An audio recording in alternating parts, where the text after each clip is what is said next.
सीधे ले चलते हैं। इस वक्त CM Shivraj Singh Chouhan press conference कर रहे हैं। इसके समग्र विकास को समर्पित बजट है। माननीय प्रधानमंत्री श्रीमान नरेंद्र मोदी जी के नेतृत्व में भारतीय जनता पार्टी की सरकार ने जो सामाजिक न्याय, समानता, सम्मान और समान अवसर उपलब्ध कराने का संकल्प लिया, उसको पूरा करने वाला बजट है। ये 75वां आम बजट ईज ऑफ लिविंग को बढ़ाने पर जोर देने वाला बजट है। ये दुनिया में सबसे तेज गति से देश को विकास की राह दिखाने वाला बजट है। इस बजट का एजेंडा है नागरिकों के लिए बड़े अवसर उपलब्ध कराना, विकास और रोजगार सृजन को मजबूत प्रोत्साहन प्रदान करना और व्यापक आर्थिक स्थिरता को मजबूत करना। जैसा कि सबकी जानकारी में है, 7 सप्तऋषि प्राथमिकताएं हैं बजट की। समावेशी विकास, लास्ट माइल डिलीवरी, बुनियादी ढांचा और निवेश, क्षमता को उजागर करना, हरित विकास, युवा और वित्तीय क्षेत्र की मजबूती। ये केवल 23-24 का बजट नहीं है,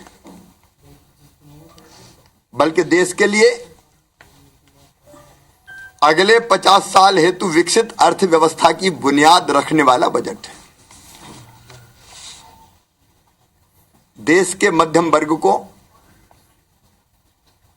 व्यापक राहत देते हुए पुरानी टैक्स व्यवस्था को समाप्त किया गया है और नौकरी पेशा लोगों सहित जिनकी आय 7 लाख रुपए तक की है, अब उनकी आय पर कोई टैक्स नहीं लगेगा। टैक्स के स्लैब को भी घटा के 5 तक सीमित किया गया है। एक बड़ी बात, जो मोटे अनाज, जिसको भारत श्री अन्न योजना, श्री अन्न भारत ने कहा है, मोटे अनाज का हमारा देश सबसे बड़ा उत्पादक और निर्यातक है। दूसरा सबसे बड़ा निर्यातक देश है। मध्य प्रदेश में भी मोटे अनाज, ज्वार, बाजरा, रागी, कोदो, कुटकी, ये बड़ी मात्रा में होते हैं। तो भारत को श्री अन्न का ग्लोबल हब बनाने के लिए प्रधानमंत्री जी की कटिबद्धता को दोहराता है। इसलिए मैं स्वागत करता हूं, हैदराबाद में Indian institute of millet research स्थापित किया जाएगा। इससे मिलेट्स के उत्पादन की वृद्धि सहित अनेकों शोध के काम होंगे। मैं इसलिए भी प्रधानमंत्री जी का आभार व्यक्त करता हूं कि जो विशेष पिछड़ी जनजातियां हैं, पीएमबीटीजी विकास मिशन, इससे ये स्पष्ट होता है कि आदिवासी विकास के लिए प्रधानमंत्री जी और भारत सरकार कितनी गंभीर है।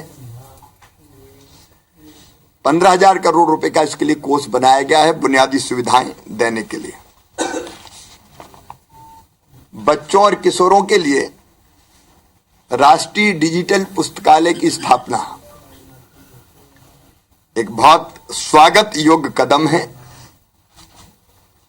740 एकलव्य विद्यालयों के लिए 38,500 टीचर्स और सपोर्ट स्टाफ की भी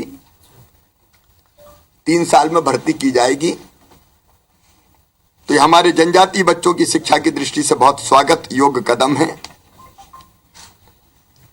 पशुपालन, डेयरी और मत्स्य पालन पर ध्यान देने के लिए कृषि ऋण के लक्ष्य को बढ़ाकर 20 लाख करोड़ रुपया किया गया है। मुझे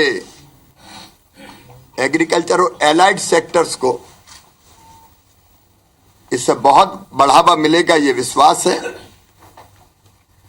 और अगले 3 साल तक 1 करोड़ किसानों को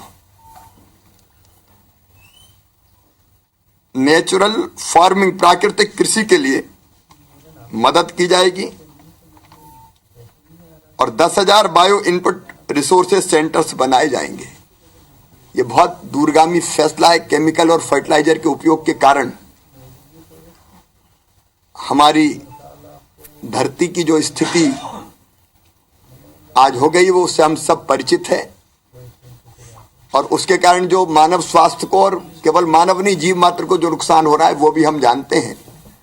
नेचुरल फार्मिंग धरती को बचाने का अभियान है, तो मैं इसको बहुत दूरगामी कदम मानता हूं। वैसे ही 6,000 करोड़ रुपए से